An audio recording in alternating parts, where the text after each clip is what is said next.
আজকের মোবাইলের কাজটা আমার মুখে বলবো না, যদি মুখে বলি আপনাদের বিশ্বাসে আসবে না, জিন্দিগিতেও বিশ্বাস করবেন না যতক্ষণ পর্যন্ত প্র্যাকটিক্যাল কাজটা না করবেন, কারণ আমার নিজের ওই বিশ্বাস হয় নাই এটা আবার কিভাবে সম্ভব মোবাইলের মধ্যে। ভাই চমকটা দেখেন, আমি ডায়াল প্যাডে চলে আসলাম, এখানে শুধু একটা কোড ডায়াল করব, #420 আমি ডায়াল আবার হ্যাশ করে দিলাম, সাথে সাথে ম্যাজিকটা দেখতে পারবেন। মোবাইলের ডায়াল প্যাডের মধ্যে আমি এই অ্যাপ্লিকেশন গুলো হাইড করে রেখেছি, ব্রিলিয়েন্ট, ফেসবুক, আমার গ্যালারি, হোয়াটসঅ্যাপ, ইমো, মেসেঞ্জার সবকিছু হাইড করে রাখতে পারবেন। এই অ্যাপ্লিকেশন গুলো যে আমি হাইড করে রেখেছি, আমার মোবাইলে যদি এসে রাত দিন 24 ঘন্টা একটা মোবাইলের ইঞ্জিনিয়ারও ঘাটাঘাটি করে, সে খুঁজে পাবে না আমার ওই অ্যাপ্লিকেশন গুলো আমি ব্যবহার করি কিনা। শুধু ডায়াল প্যাডে এসে এই কোডটা দেওয়ার সাথে সাথে কিন্তু চলে আসবে। এই যে চমকটা আমি আবার দেখাই, এই যে দেখেন, আপনার ডায়াল প্যাডে গিয়ে এই কোডটা দিয়ে দেখেন, আসবে না, কিন্তু কাজটা শিখতে হবে। আমি কিভাবে করলাম, আপনার ডায়াল প্যাডে কিভাবে কোডের মাধ্যমে অ্যাপ্লিকেশন হাইড করে রাখবেন, আনকমন কাজটা কিভাবে করবেন, আসেন শিখে আসি।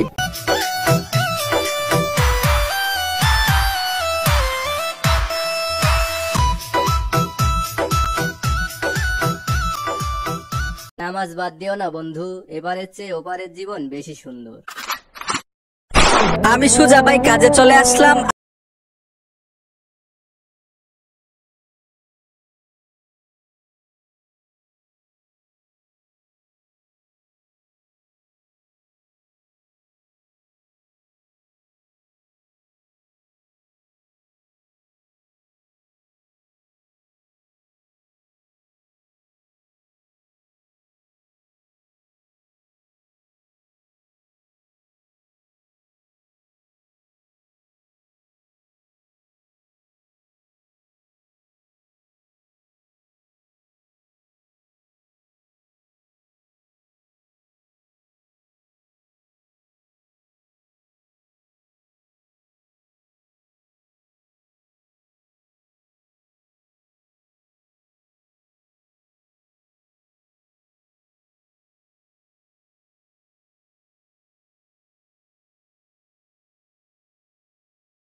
পেরেছি ওল্ড ভার্সনের মোবাইলে কিন্তু আমার আরো 3-4টা মোবাইল আছে, ওই মোবাইলে নেই। যারা নতুন ভার্সনের মোবাইল গুলো ব্যবহার করেন, লেটেস্ট মোবাইল ব্যবহার করেন, প্রত্যেকটা মোবাইলে কিন্তু এই সেটিংসটা আছে। যাদের মোবাইলে এই সেটিংসটা আছে তারাই কিন্তু এই সেটিংসটা করতে পারবেন। তো দেখবেন যে আপনি লেটেস্ট মোবাইল ব্যবহার করেন কিনা, আপনার মোবাইলে সেটিংসটা আছে কিনা। বন্ধুরা, যদি মনে হয় নতুন কিছু শিখেছেন, উপকার হয়েছে, অবশ্যই সাথে থাকবেন, সাপোর্ট দিবেন। দেখা হবে নতুন ভিডিওতে।